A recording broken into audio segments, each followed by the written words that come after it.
नमस्कार, स्वागत है आप सभी का मेरे यूट्यूब चैनल पर।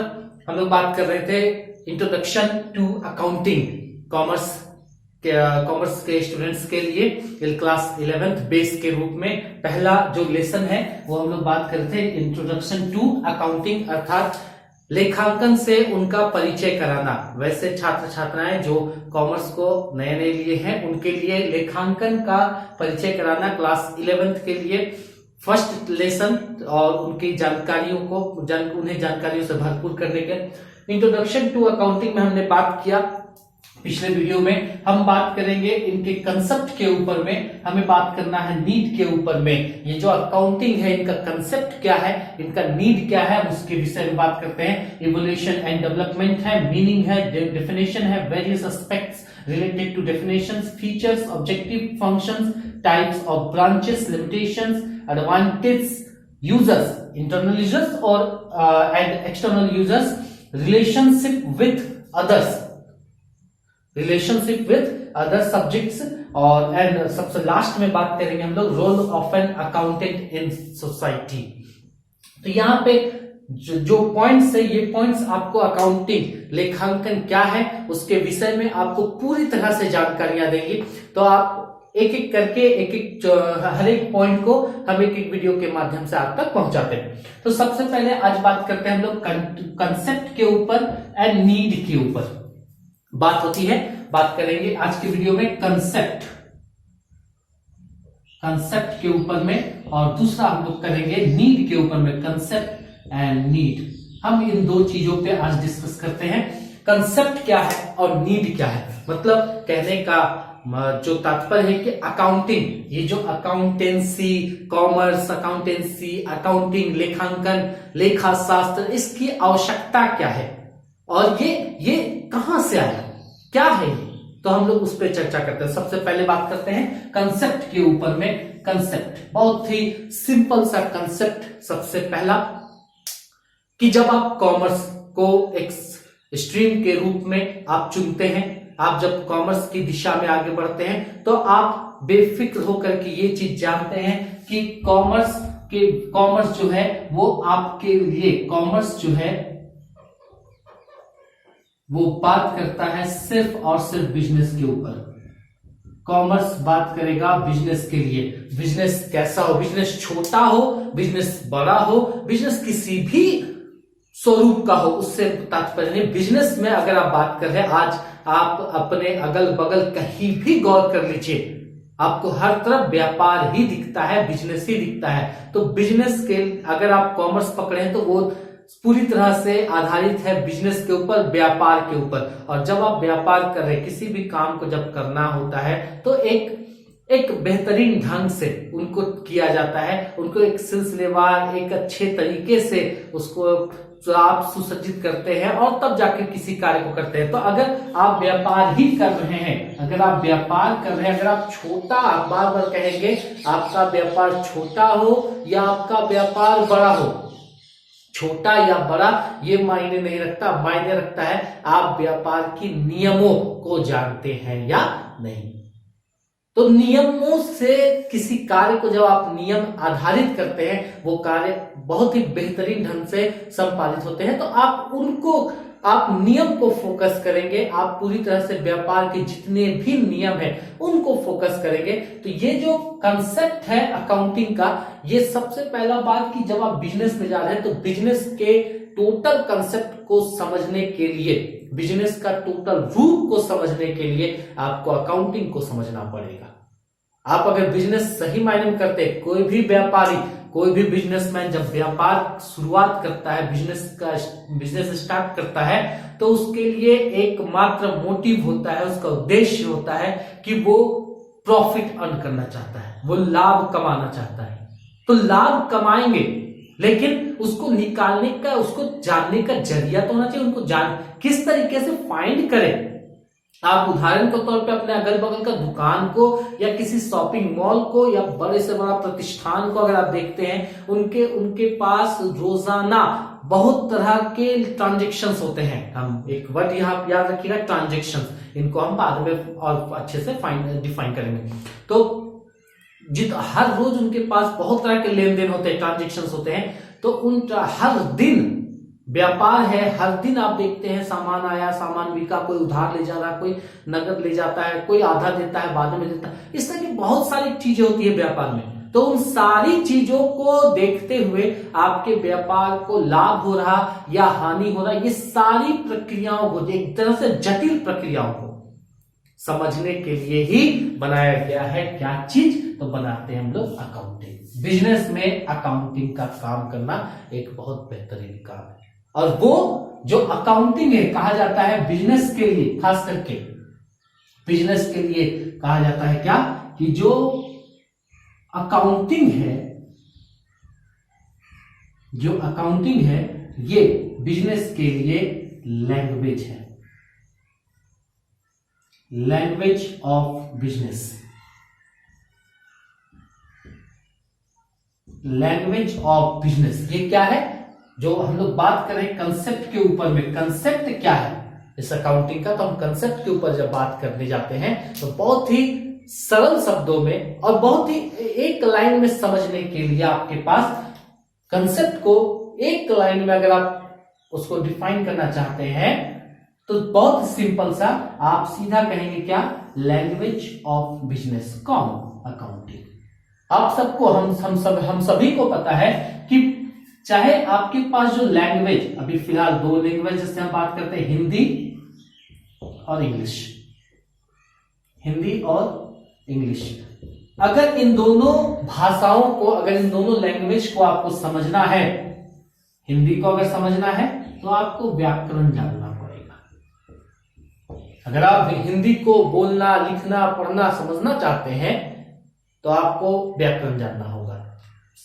सेम अगर आप इंग्लिश समझना चाहते हैं, बोलना चाहते हैं, लिखना चाहते हैं तो आपको ग्रामर समझना होगा। दोनों सेम चीज, लेकिन डिफरेंस क्या है, हिंदी इंग्लिश केवल। हिंदी को समझना है तो उसका जो लैंग्वेज, अगर आपको हिंदी लैंग्वेज को अगर जानना है आपको व्याकरण जानना पड़ेगा। अगर आपको इंग्लिश जानना है आपको ग्रामर जानना पड़ेगा। तो जब आप इन चीजों को जानते हैं तभी आप भाषा को जानते हैं। तो इसीलिए इसी को बेस मान करके कंसेप्ट क्लियर करने के लिए बस एक लाइन में कि आपका कंसेप्ट क्लियर हो जाए, हिंदी या इंग्लिश जो भाषा है इसको जानने के लिए आपको व्याकरण और ग्रामर आपको जानना पड़ेगा। ठीक उसी तरह अगर आप कॉमर्स स्ट्रीम को लिए हैं और कॉमर्स सीखना चाहते हैं, कॉमर्स के विषय में जानना चाहते हैं, तो उसके लिए पहला कि कॉमर्स पूरी तरह से बेस्ड है बिजनेस के ऊपर। कॉमर्स बात करता है बिजनेस के लिए। बिजनेस किसी भी आकृति का, किसी भी आकार का, कुछ भी हो सकता है, छोटा बड़ा, छोटा सा दुकान हो या बहुत बड़ा मॉल हो, बिजनेस है। तो बिजनेस, कॉमर्स बात करता है बिजनेस के लिए, और बिजनेस के लिए ये जो अकाउंटिंग है वो बिजनेस के लिए क्या है, लैंग्वेज है। आप लैंग्वेज ऑफ बिजनेस कहेंगे। बिजनेस का, व्यापार की जो भाषा है, व्यापार की भाषा, ये है लेखांकन। लेखांकन को आप क्या कहेंगे, व्यापार की भाषा। लैंग्वेज ऑफ बिजनेस क्या है, तो अकाउंटिंग है। तो बहुत सिंपल रूप में जब आप कंसेप्ट की बात करते हैं, कंसेप्ट क्या है, अकाउंटिंग एक नया चीज को उठा करके आपके पास जब रखा गया, अकाउंटेंसी, लेखा शास्त्र, लेखांकन, जब एक नए चीज को आप सब लोग क्लास 10th लेवल तक physics, chemistry, biology, maths, history, geography, आप सिविक्स, इन सब चीजों को आप पढ़े, लेकिन जब आप 11th आते हैं तो आपके पास एक नया पेपर आपके पास आता है। वो पेपर कौन सा है, वो है अकाउंटेंसी। आप कॉमर्स लिए, कॉमर्स लेकर के क्या लिए, अकाउंटेंसी। अकाउंटेंसी क्या है, क्या करेंगे, क्या है, तो क्या है ये जानने के लिए आपको पहले उसके कंसेप्ट को जानना है। और कंसेप्ट क्या बोले, सिंपल सा, कोई बड़ा चीज नहीं, सिंपल सा कंसेप्ट क्या, कि आपको जब हिंदी भाषा, हिंदी जो आप क्लास एकदम बेसिक आपके प्राइमरी सेक्शन से जब आप पढ़ते आते हैं, हिंदी और इंग्लिश लैंग्वेज, जब आप हिंदी इंग्लिश पढ़ते हैं तो आपको ग्रामर पढ़ाया जाता है। ग्रामर क्यों पढ़ाया जाता है, क्योंकि आप उसको लिखने, उसको बोलने, उसको समझने के लिए समझ सके। हिंदी इंग्लिश को अगर समझना है, बोलना है, खास करके एक लाइन और, आपको जो एक वर्ड होता है कम्युनिकेट करना है, कम्युनिकेट। कम्युनिकेट करना है एक दूसरे के साथ, अपनी भाषा को, अपने विचारों को कहीं रखना है, किसी को बताना है, तो कम्युनिकेशन है। अगर वो कम्युनिकेट आपको करना है तो आपको क्या है, हिंदी और इंग्लिश का ग्रामर, आपको व्याकरण जानना पड़ता है। ठीक उसी तरह अगर आप कॉमर्स लिए हैं तो कॉमर्स व्यापार, बिजनेस, और बिजनेस की भी एक भाषा है। वो भाषा क्या है, वो भाषा है अकाउंटिंग। तो आपको अगर बिजनेस करना है, अगर आपको कॉमर्स जानना है, तो आपको लैंग्वेज ऑफ बिजनेस अर्थात आपको क्या जानना पड़ेगा, आपको अकाउंटिंग जानना पड़ेगा। जो भी प्रोसेस हो, ये तो स्टार्टिंग क्लास है, ये स्टार्टिंग क्लास है, इससे थोड़ा सा आपको स्टार्टिंग में 11th में जितने भी थियोरिटिकल चैप्टर्स हैं, 4-5 थियोरिटिकल चैप्टर्स हैं, आप सबसे पहले उनका अध्ययन बहुत बेहतरीन ढंग से करें, क्योंकि ये नया है, एक नया रूप आपके पास, एक नई बुक आपके पास में है, एक नई चीज पढ़ने के लिए आपके पास में है। तो अगर इसको बेहतरीन जानना चाहते हैं तो प्रैक्टिकल एग्जाम क्वेश्चंस बनाने से पहले आप उनका थ्योरेटिकल भाग को जाने, और थ्योरेटिकल भाग में पहला लेसन जो है वो है इंट्रोडक्शन टू अकाउंटिंग। और इंट्रोडक्शन टू अकाउंटिंग में जो पहला पॉइंट आपके लिए लिखा हुआ है वो लिखा हुआ है कंसेप्ट। और कंसेप्ट क्या है, तो कंसेप्ट बहुत सिंपल, कि किसी भी लैंग्वेज को जब आप जान रहे हैं तो उसके व्याकरण को जानना था।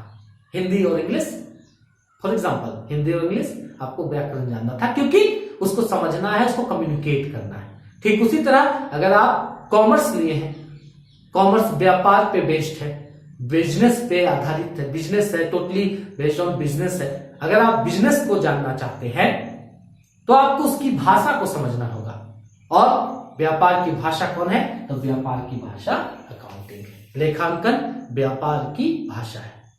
बस इतना जान करके कि ये उसकी भाषा है, तब जाकर के हम लोग आगे बढ़ते हैं अपने सेकेंड स्टेप की ओर। उम्मीद करेंगे कि आपको बस इतना सा में ये कंसेप्ट पता चला होगा। ये कंसेप्ट केवल जानना है कि कंसेप्ट क्या था।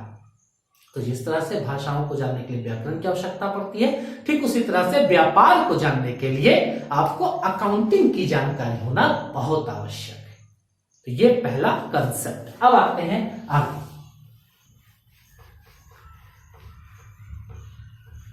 इस वीडियो के माध्यम से दूसरा एक और पॉइंट को हम लेते हैं।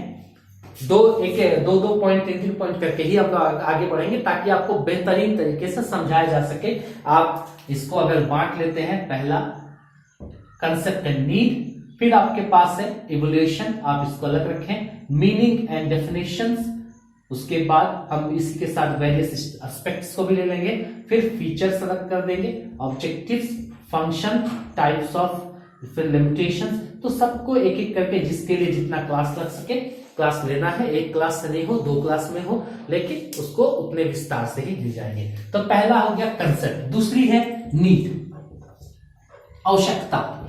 दूसरी बात करेंगे हम नीड ऑफ अकाउंटिंग, अर्थात आवश्यकता, लेखांकन की आवश्यकता। क्या आवश्यकता है लेखांकन करने की, तो इसको भी समझने के लिए अगर ये व्यापार की, इससे पहले जैसे हम लोग कंसेप्ट में बात किए कि जो अकाउंटिंग है वो क्या है, लैंग्वेज ऑफ बिजनेस है।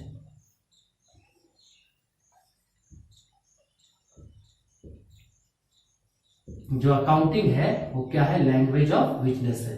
तो बहुत अच्छी बात है, चलिए ये लैंग्वेज है, चलिए ये लैंग्वेज है, अच्छी बात है। आवश्यकता क्या है, इसको करने का जरूरत क्या है। अगर व्यापार हम खोले हैं, व्यापार किसी व्यापार को अगर हम चला रहे हैं, तो उसमें जाहिर सी बात है बहुत लोगों को ऐसा लगता है कि बहुत सिंपल सा चीज होता है प्रॉफिट फाइंड कर देना, कि कितना प्रॉफिट हुआ, कितना लॉस हुआ, ये जानकारी लेना बहुत नहीं, बहुत ही कठिन कार्य है। तो उसी के पे हम लोग बात करेंगे कि अगर ये बिजनेस की भाषा है अकाउंटिंग, तो इसकी आवश्यकता क्या है, क्या नीड है। तो हम उस पर बात करने जाते हैं एक उदाहरण, सिंपल उदाहरण से। ठीक है, सिंपल उदाहरण ऐसा लेते हैं कि आप किसी भी व्यापार को देखिए, कोई भी एक व्यापार है, वो व्यापार जब स्टार्ट होता है तो उसके रोजाना उस व्यापार में रोजाना लगभग आप सैकड़ों ट्रांजैक्शंस देखते हैं। ट्रांजैक्शंस लेन देन। लेन देन किसका? तो आप गौर करते हैं कि रुपया दिया जाता है, सामान लिया जाता है, अर्थात सामान और रुपया। तो यहाँ पे व्यापार में एक चीज को याद रखिएगा, जब जब भी ट्रांजेक्शन्स की बात हम करते हैं, कि बार बार नाम आ रहे हैं इसलिए आपको इसको जान लेना ही अच्छा बात है। ट्रांजेक्शन्स अर्थात लेन देन, जब जब आप इसकी बात करते हैं, लेन देन की बात करते हैं, तो इसमें एक महत्वपूर्ण चीज है, उसको आप याद रखेंगे, in terms of money. In terms of money, मुद्रा के रूप में। एस ट्रांजेक्शन्स होंगे, लेकिन हम उन्हीं ट्रांजेक्शन्स पे फोकस डालते हैं, हम उन्हीं ट्रांजेक्शन को देखते हैं जो मुद्रा के रूप में हो, अर्थात कहने का मतलब इन टर्म्स ऑफ मनी, जो मौद्रिक रूप में होते हैं। ऐसे ट्रांजेक्शन जिनमें मुद्रा है तब हम बात करते हैं, अन्यथा हम ट्रांजेक्शन को नहीं लेते। तो जब बहुत सारे ट्रांजेक्शन होते हैं तो गौर करने वाली बात है, आपके लिए बात करें नीड की, क्या आवश्यकता है लेखांकन करने की। तो आप एक चीज याद करेंगे, एक चीज को गौर करें, ध्यान देंगे कि जब एक व्यापार में, छोटा व्यापार को ही ले रहे हैं, बड़ा ज्यादा नहीं जा रहे हम लोग, एक छोटा व्यापार में ही प्रतिदिन सैकड़ों लेन देन होते हैं। एक दिन में कम से कम 100 सामानों की, चाहे वो 2 रुपए का हो या 2 लाख रुपए का हो या 2000 का हो या 20 का हो या 200 का हो, किसी भी रूप का हो सकता है, या नगद हो कैश बेसिस और उधार हो ऑन क्रेडिट बेसिस। तो आपको किसी भी बेस का हो, नगद हो या उधार हो, या फिर वो छोटा अमाउंट का हो या बड़ा अमाउंट का, आप मान के चले एक दुकान में 100 ट्रांजेक्शन हो रहे हैं पर डे, 100 ट्रांजेक्शन एक दिन में। तो एक महीने में मान के 30 डेज का मंथ मान लेते हैं, एक महीने में 3000 ट्रांजेक्शन, इन 1 मंथ 3000 ट्रांजेक्शन। चलिए इसमें से कुछ अगर कम भी कर दें, तो इसे कम तो नहीं करना चाहिए, इधर से ही कम करते हैं। अगर मानते 75 इंटू 30, अगर पर डे 75 ट्रांजेक्शन ही होते हैं, ठीक है, तो पूरे मंथ में कितना, 2250 इतने ट्रांजेक्शन्स हुए हैं। अब इन ट्रांजेक्शन्स में बहुत ही जरूरी है, ट्रांजेक्शन्स में क्या है कि हो सकता है कोई कैश बेसिस पे भी हुआ हो या फिर क्रेडिट। क्रेडिट बोलने का मतलब उधार, या तो कैश बेसिस पे हुआ हो या फिर कैश बेसिस अर्थात क्या होता है, नगद, ठीक है, कैश बेसिस क्या बोलेंगे हम लोग, नगद, या फिर क्रेडिट बोलने का मतलब क्या, उधार। नगद भी हो सकता है, उधार भी हो सकता है। तो हम लोग मनुष्य हैं, हम लोग मानव की जो दिमागी क्षमता है किसी भी चीज को, वो एक ऐसा नहीं है कि लिमिट नहीं है, एक लिमिट है, आदमी एक हद तक कुछ ना कुछ भूल जाता है। आप व्यापार कर रहे हैं, अगर व्यापार में आप एक ट्रांजेक्शन भी भूल गए तो फिर आपका जो लेखा जोखा है वो नहीं मैच करेगा। आप किसी भी चीज को, अगर एक छोटा सा चीज को ही अगर भूल जाते हैं, याद नहीं रख पाते हैं, तो फिर कहीं ना कहीं दिक्कत होगा। तो सबसे बड़ी बात है कि अगर एक मंथ में किसी भी व्यापार में 2000 के लगभग अगर ट्रांजेक्शन होते हैं, तो क्या आप 2000 ट्रांजेक्शन को याद रख पाएंगे कि कौन सामान ले गया, कितने का सामान ले गया, कौन उधार ले गया, कौन 100 के जगह पे 70 ही दिया, 30 बाद में ले, किसको हम डिस्काउंट दिए थे, किसको हम बोले कि मतलब बाद में सामान लीजिएगा, पैसा अभी जमा कर दे, सब इस टाइप का बहुत व्यापार में बहुत सारी बातें होती है।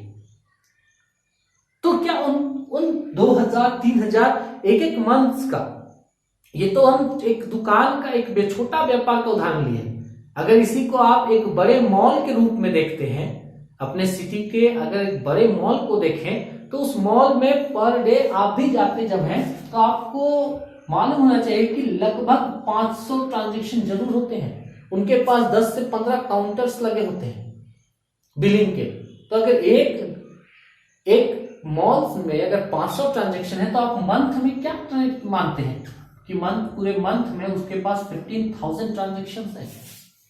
15,000 ट्रांजेक्शन को याद कर पाना क्या मुमकिन है? अगर हम सामानों को केवल दिए पैसा लिए, दिए पैसा लिए, दिए पैसा लिए, तो क्या मुमकिन है कि आप याद कर पाए कि कौन ऐसा बीच में आया था जो कि सामान उधार लेके चला गया ऑन क्रेडिट, या कौन ऐसा था जिसने 2000 रुपए का सामान खरीदा लेकिन 1500 दिया, 500 बाद? कौन था? भुला गया। अगर आप भूल गए तब तो फिर हिसाब किताब गड़बड़। तो अपने अकाउंट्स को, अपने लेखे जोखों को, एक जितना भी आपका क्रय विक्रय है, लेखा जोखा है, उन सब में सही तालमेल रहे और आपको हर एक ट्रांजेक्शन याद रहे। हर ट्रांजेक्शन, छोटा से लेकर के बड़ा तक, हर ट्रांजेक्शन आपको याद हो। उसके लिए हमें आवश्यकता पड़ती है अकाउंटिंग प्रोसेस की। जो नीड की बात कर रहे हैं, अकाउंटिंग नीड की। क्यों? तो व्यापार में बहुत सारे ट्रांजेक्शन होते हैं जिनको मानवीय, जितने भी मानव हैं उनके लिए मुश्किल है कि आप पूरे दिन भर का भी ट्रांजेक्शन याद कर पाए। आप कुछ नहीं भी करते तो भी अगर आपसे एक एक पल का ही पूछ दिया जाए सुबह उठ करके शाम तक में आप क्या किए, तो कहीं ना कहीं जगह मिस्टेक हो जाता है। तो वो तो सामान बेच रहे हैं, तो इस अनुमान लगाया जा सकता है कि उसको याद रख पाना इंसानों के लिए मुश्किल है। इंसानी दिमाग के लिए वो सभी ट्रांजेक्शन को याद कर पाना मुश्किल होता है। तो उन चीजों को हम लोग लिखना चाहते हैं, लिख करके रखना चाहते हैं। तो लिखा हुआ, लिखने की ऐसा नहीं है कि केवल एक क्या बोलते हैं, इतिहास लिखने के जैसा राम आया लेगी या श्याम आया लेगी, ऐसा नहीं। अगर लिख ही रहे हैं तो प्रोसेस में लिखेंगे, उनको प्रक्रिया में लिखेंगे, अच्छे ढंग से लिखेंगे। और वो लिखने का जो बात है वो कैसे, किसके लिए, तब फिर हम लोग बात करेंगे वापस कंसेप्ट लैंग्वेज। हम लैंग्वेज में लिखेंगे। लिखने का जैसे कभी कभी होता है, क्या है कि आपको उदाहरण से ही समझाते हैं कि बहुत लोग ऐसा सोचते हैं, जब हम लोग शाम में किसी समझ के चलिए कि जो चाइनीज फूड आइटम्स होते हैं, जब हम उनके ठेले पर जाते हैं या फिर और भी बहुत सारे, तो हम लोग को ऐसा लगता है कि देखने से कि किसी को दिया तो 200 लिया, किसी को सामान दिया तो 500 लिया, किसी को 400, तो हम लोग फट से क्या करते ना कि उनको देख के बोलते वाह इतना कमा लेता है। हम लोग का दिमाग सीधे वहीं जाता है कि वो इतना कमा लेता है। नहीं, वो कमाई नहीं है उसका, वो कमाई आप उसको प्रॉफिट नहीं बोलेंगे, क्योंकि अभी उसमें उसका लागत बाकी है। इस चीज को याद कीजिएगा कि अगर दिन भर में कोई सामान दे रहा है, पैसा ले रहा, सामान दे रहा, पैसा, अगर वो पूरे दिन भर काम करने के बाद अगर 10,000 रुपया उसके गुल्लक से, उसके जो रखने वाली जो तिजोरी है उससे अगर 10,000 रुपये निकलती है, उसके बक्से से, दुकानदार के बक्से 10,000, तो क्या पूरा उसका प्रॉफिट है? नहीं। उस 10,000 में जितना सामान बेचा उस सबका कॉस्ट भी होगा, और कॉस्ट आप कम नहीं मान सकते, कॉस्ट लगभग इसका 60% जरूर होगा। 60% मीन्स 6,000 रुपये उसका कॉस्ट होगा। 10,000 जो आप सोच रहे थे डायरेक्ट 10,000, उसमें 6,000 तो उसका कॉस्ट है। आप 6,000 रुपये कॉस्ट हटाएंगे उसमें से, तब बचता है 4,000। उस 4,000 में उसको रेंट देना है, उसी 4,000 में। हम ये नहीं कह रहे कि एक ही दिन का पैसा से रेंट होगा, वो महीना से ही होगा। ठीक है, तो 4,000 में आप महीना में 4,000 में चलिए 200 रुपया लीजिए, 300 रुपये ले लीजिए, 300 रुपये लीजिए कम से कम, 300 तो में नहीं होगा। अगर आप पैसा महीना में देते हैं तो 9,000 रुपये रेंट, ठीक है, बहुत कम है। तो आप एक दिन में कम से कम आप उसके रेंट के भी 500 अगर निकाल दें तो 3500 भी बचा है। अब उस 3500 में आपको इलेक्ट्रिसिटी चार्जेस भी देने हैं, आपको सैलरी भी देने हैं अपने जो भी अपने अंदर काम कर रहे हैं उनको लिए, प्लस आपको कुछ बहुत नेक्स्ट व्यापार कहता है कि अगले इन्वेस्टमेंट के लिए भी आपको कुछ रखना है। तो प्रॉफिट कहाँ? ये जो प्रॉफिट आपको सीधे 10,000, ये इसलिए सीधे 10,000 प्रॉफिट दिखा क्योंकि आप कॉमर्स से, आप अकाउंटेंसी से, आप अकाउंटिंग से कोई तालमेल नहीं रखते, इसीलिए ऐसा लगता है। लेकिन जिस दिन आप अकाउंटिंग से तालमेल रखने लगिएगा, जिस दिन आपका रिलेशन अकाउंटिंग के साथ बन गया, तो मान के चलिए कि 10,000 अगर वो दिन भर में सामानों को खरीद बिक्री करने के बाद वो गिनता है 10,000, तो उस 10,000 में उसको अन्य बहुत सारे खर्चे भी हैं। उन सारे खर्चों को निकालने के बाद सभी को जो भी उसका मजदूरी वगैरह या किन्हीं को वो रिक्शा से सामान लाया तो रिक्शा वाला, सब कुछ उसी में है। इलेक्ट्रिसिटी चार्जेस हैं, रेंट है, ये सब कुछ को देने के बाद उसके पास 1000 रुपया अगर बचता है तो वो 1000 रुपया उसके लिए प्रॉफिट है। तो इस 1000 रुपया को कैसे फाइंड किया जाए प्रॉफिट, एक सिंपल ही तो हम मुंह से ही अभी कर लिए कि उसको देना है, इसको देना है, रेंट को देना है, इलेक्ट्रिसिटी को देना है, बोल दी। लेकिन इस चीज को लैंग्वेज, इसको कम्युनिकेट आप जब करेंगे तो क्या ऐसे ही कम्युनिकेट, उसको लिखित रिटन में कम्युनिकेट करना, तो वो है आपका अकाउंटिंग। तो दो चीजों पे फिर से कंसेप्ट एंड नीड। कंसेप्ट क्या, तो बहुत सिंपल, हम लोग कॉमर्स पकड़े लिए ही, तो कॉमर्स सब्जेक्ट में अकाउंटेंसी है, अकाउंटिंग है, और कॉमर्स जो है वो पूरी तरह से बेस्ड है बिजनेस के ऊपर। अगर आपको बिजनेस समझना है तो उसकी भाषा को समझना होगा, और बिजनेस की भाषा क्या है, तो बिजनेस की भाषा अकाउंटिंग है, पहला। दूसरा, आवश्यकता क्यों है इसकी, तो नीड क्या है, नीड ऑफ अकाउंटिंग। नीड इसलिए है क्योंकि एक दिन में जितने सारे, या एक महीने में जितने सारे, या एक साल में, ये फाइनेंशियल ईयर, एक साल में जितने सारे भी ट्रांजेक्शन्स होते हैं उन सबको याद कर पाना किसी भी मनुष्य के लिए मुश्किल है। वो कहीं ना कहीं मिस्टेक हो जाता है। तो उनसे बचने के लिए आपको लिखित रूप से, लैंग्वेज के रूप में आपको अकाउंटिंग प्रोसेस को करना पड़ता है। तो ये पूरी वीडियो के माध्यम से आपको कंसेप्ट एंड नीड को समझाया गया है। आप इसको बहुत ही ध्यान से देखें। हम इसके अगले वीडियो में इवोल्यूशन एंड डेवलपमेंट के ऊपर चर्चा करेंगे कि इसकी शुरुआत कैसे हुई और कैसे धीरे धीरे इसका विकास होता गया। साथ ही साथ हम बात करेंगे इसके मीनिंग और इसके डेफिनेशन के ऊपर में। तो अगर आपको ये वीडियो पसंद आई हो तो आप इसे जरूर सब्सक्राइब करें। अगर सब्सक्राइब कर चुके हैं तो अच्छी बात है, नहीं किए तो जरूर सब्सक्राइब करें, और साथ ही साथ इन्हें अन्य बच्चों के बीच में शेयर जरूर कर देंगे। Thank you.